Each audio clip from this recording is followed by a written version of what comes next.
अस्सलाम वालेकुम dear students, कैसे हैं आप लोग? ठीक ठाक हैं? अच्छा बेटा, आज का जो हमारा टॉपिक है वो है कम्बिनेशन ऑफ कैपेसिटर। ठीक है, हमारे साथ नॉर्मली जो कम्बिनेशन होते हैं इलेक्ट्रिकल सर्किट्स में वो दो तरह के हैं। एक को हम कहते हैं पैरेलल कम्बिनेशन और एक को हम कहते हैं सीरीज़ कम्बिनेशन। ठीक है, घरों में जो वायरिंग है आपके साथ वो पैरेलल कम्बिनेशन है। डीसी जो हमारे साथ नॉर्मली वायरिंग होती है वो सीरीज़ कम्बिनेशन में। ठीक है, इसके अलावा अगर आप देख लें शादी ब्याह वगैरह में देख लें तो वहाँ पर आपके साथ जो लाइटिंग की जो कनेक्शन होती हैं वो नॉर्मली सीरीज़।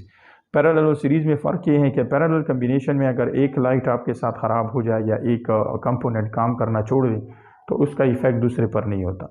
सीरीज़ कम्बिनेशन में अगर एक कंपोनेंट दरमियान में काम छोड़ दे तो उसके पीछे जितने भी कंपोनेंट्स हैं वो काम करना स्टॉप कर देते हैं, मतलब वो काम नहीं करेंगे। ठीक है, अब आते हैं पैरेलल और सीरीज़ कम्बिनेशन में। सबसे पहले हम जाते हैं सीरीज़ की तरफ। सीरीज़ कम्बिनेशन ऑफ कैपेसिटर हमारे साथ क्या है? Plate to plate capacitor.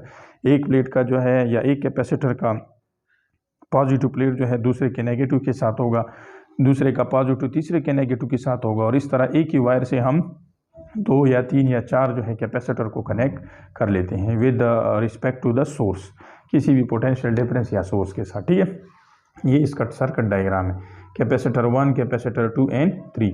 अब इसमें यह होता है कि हमारे साथ एक सोर्स है जिसको हम बैटरी कहते हैं, इलेक्ट्रोमोटिव फोर्स या इलेक्ट्रोमोटिव सोर्स है हमारे साथ, ये जनरेटर है। ठीक है, या ईएमएफ हमारे साथ जो है सोर्स है और वो वोल्टेज प्रोवाइड कर रहा है। तो ये वोल्टेज यहाँ पर क्या होगा हमारे साथ? वो डिवाइड होगा 3 हिस्सों में, V1 V2 इंटू V3।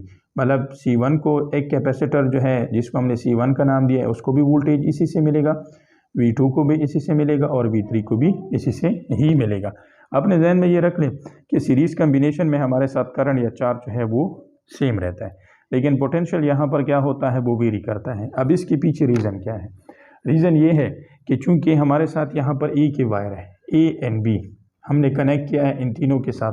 तो अगर आप देख लें, चूंकि यहाँ से इस वायर से जो है कंटिन्यूसली चार्ज की डिस्ट्रीब्यूशन हो रही है, मतलब फ्लो हो रही है, यहाँ से कंटिन्यूसली चार्ज क्या कर रहा है? वो मूव कर रहा है। ठीक है, तो मूवमेंट यहाँ पर से हो रही है। सो दैट इज़ वाई जब मूवमेंट हो रही है एक ही वायर है, इक्वल चार्ज ये डिवाइड कर रहा है, ये डिस्ट्रीब्यूट कर रहा है, मतलब कैपेसिटर 1 को जितने चार्ज देगा 2 को भी देगा या 3 को भी देगा।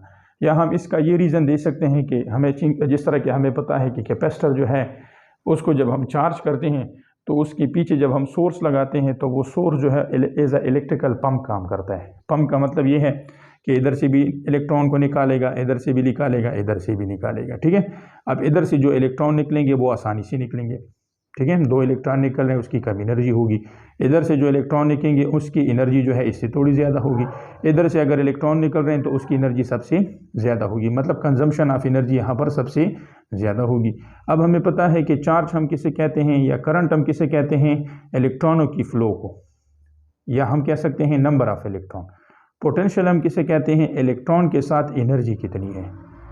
हमने जब इलेक्ट्रॉन को निकाला तो उसमें हमारी कितनी एनर्जी लॉस्ट हुई या गेन हुई।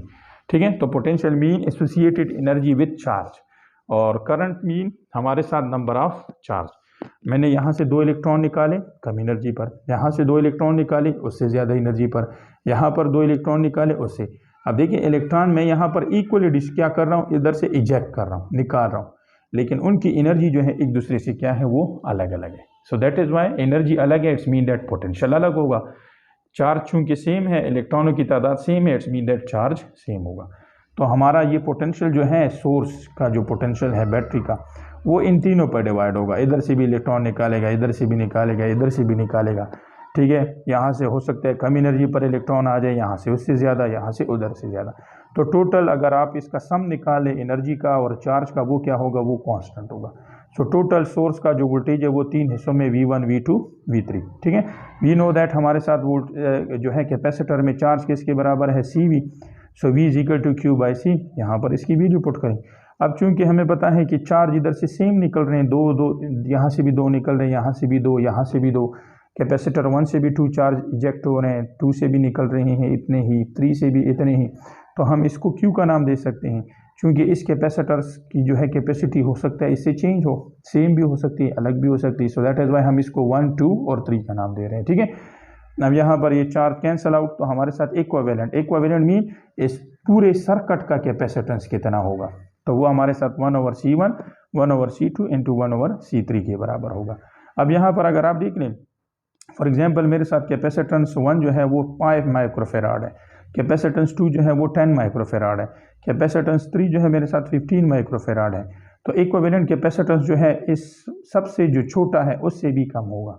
मीन सबसे छोटा हमारे साथ 5 माइक्रोफेराड है, ये उससे भी कम होगा। लेस देन एनी इंडिविजुअल, इन तीनों में से कोई भी अगर आप इंडिविजुअल कोई भी कैपेसिटर उठा लें तो उसकी कैपेसिटी उससे कम होगी। अब यहाँ पर कैपेसिटेंस क्यों कम हो रहा है? क्योंकि हमें पता है, हमने एक टॉपिक पढ़ा था कि कैपेसिटेंस का डिपेंड जो है वो 3 फैक्टर्स पर है, एरिया पर, डिस्टेंस ऑफ सेपरेशन और मीडियम पर। अब चूंकि मीडियम हमारे साथ सेम है, ठीक है, एरिया भी मुख्तलिफ हो सकती है, या चलो हम एरिया सेम ले लेते हैं, ठीक है। डिस्टेंस ऑफ सेपरेशन, यहाँ पर 2 प्लेट्स थे, यहाँ पर 4 हो गए, 2 ये हो गए, 4 यहाँ पर हो गए, 6। तो देखिए इन प्लेट्स के दरमियान जो सेपरेशन है, ये सेपरेशन देख लें, ये सेपरेशन देख लें, ये तो ये सारे सेपरेशन क्या होंगे, ये 8 होंगे। तो अगर एक प्लेट के दरमियान 1 सेंटीमीटर या मिलीमीटर का जो है सेपरेशन है, तो 3 के दरमियान क्या होगा, 1 इंटू 1 इंटू 1, तो हो जाएगा 3 सेंटीमीटर। इट्स मीन दैट कि सेपरेशन इंक्रीज हुआ। जब सेपरेशन इंक्रीज होगा तो इट्स मीन दैट कि इसका कैपेसिटेंस डिक्रीज होगा, ठीक है। फिर से सुने, चूंकि यहाँ पर एक कैपेसिटेंस के दरमियान जो सेपरेशन है अगर 1 सेंटीमीटर है, 1 मिलीमीटर है, इसके दरमियान भी 1 सेंटीमीटर या 1 मिलीमीटर, यहाँ पर भी 1 सेंटीमीटर एंड 1 मिलीमीटर, 3 कैपेसिटर है, तीनों के प्लेट्स के दरमियान जो सेपरेशन है वो 1 सेंटीमीटर या मिलीमीटर है। अब हम क्या करें, तीनों को इकट्ठा कनेक्ट कर रहे हैं, तो तीनों का सेपरेशन भी 8 हो जाएगा। जब 8 हो जाएगा तो सेपरेशन 3 सेंटीमीटर हो जाएगा। इट्स मीन दैट कि कैपेसिटेंस क्या हो गया हमारे साथ, डिक्रीज, क्योंकि कैपेसिटेंस जो है वो सिर्फ डिस्टेंस ऑफ सेपरेशन की इनवर्सली प्रोपोर्शनल है, ठीक है। सो दैट इज वाई ये फार्मूला। अब दूसरा हमारे साथ जो है वो है पैरेलल कम्बिनेशन। पैरेलल कम्बिनेशन में ये होता है कि हमारे साथ सर्किट है, हम क्या कर लेते हैं, एक कैपेसिटर को एक वायर अलग से, दूसरे को दूसरा वायर, तीसरे को तीसरा वायर। अब देखिए यहाँ पर ये एक सोर्स है, इधर से इलेक्ट्रॉन इजेक्ट हो रहे हैं, ये क्या कर रहे हैं, पंपिंग कर रहे हैं, ठीक है। इधर से इलेक्ट्रॉन निकाल रहे हैं, इधर क्या कर रहे हैं, इधर टर्मिनेट कर रहे हैं। तो हो सकता है इधर से 10 इलेक्ट्रॉन आ जाए, इधर से 8 आ जाए, इधर से 5 आ जाए।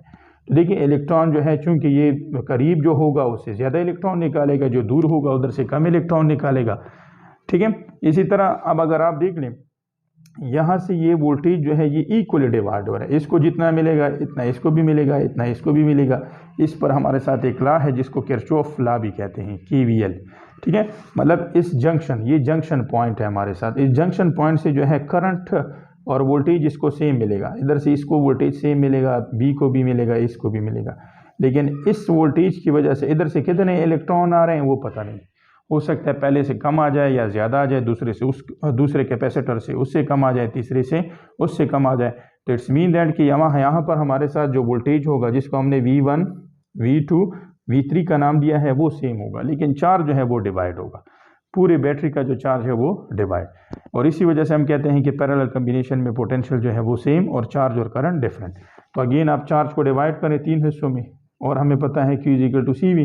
तो यहाँ पर हमारे साथ चूंकि वोल्टेज सबका सेम है तो ये कैंसिल आउट, हमारे साथ C = C1 C2 into C3। It's mean that कि पैरेलल कम्बिनेशन में हमारे साथ जो कैपेसिटेंस होगा वो इंक्रीज होगा, इन तीनों में से जो सबसे ज़्यादा है उन सबसे भी इंक्रीज होगा, ठीक है। अगेन यहाँ पर अगर आप देख लें तो यहाँ पर डिस्टेंस ऑफ सेपरेशन जो है आपके साथ वो कम हो रहा है, तो कम हो रहा है, इट्स मीन दैट आपके साथ डिस्टेंस ऑफ सेपरेशन कम है तो कैपेसिटेंस की वैल्यू ज़्यादा, वहाँ पर डिस्टेंस ऑफ सेपरेशन ज़्यादा है, इट्स मीन दैट कैपेसिटेंस की वैल्यू कम होगी, ठीक है। सो ये हमारे साथ जो है इसका फार्मूला है, कभी कभार MCQs वगैरह में आ जाता है, तो इसमें अगर कोई क्वेश्चन हो तो आप पूछ सकते हैं। दूसरा अपने जहन में रखें कि पैरेलल कम्बिनेशन में 3 कैपेसिटर हैं, तीनों को हमने क्या किया है, अलग अलग से कनेक्ट किया हुआ है, और इनका सेपरेशन जो है आपके साथ वो भी क्या है, वो आपके साथ कांस्टेंट है। तो तीनों की कैपेसिटी मीन यहाँ पर जितने इलेक्ट्रॉन डिपॉजिट होंगे, क्योंकि कैपेसिटेंस का डिपेंड जो है वो क्या है, इसकी डिपोजिशन पर है, इसके अकोमोडेशन पर है। तो यहाँ पर अकोमोडेशन और इसके अकोमोडेशन को ऐड करें तो अकोमोडेशन बढ़ जाती है, इट्स मीन दैट कैपेसिटर ज़्यादा, ठीक है। साथ ही साथ इस चैनल को लाइक भी करें, सब्सक्राइब भी करें, शेयर भी करें। कोई क्वेश्चन MCQs आप पूछ सकते हैं, ठीक है। Thank you.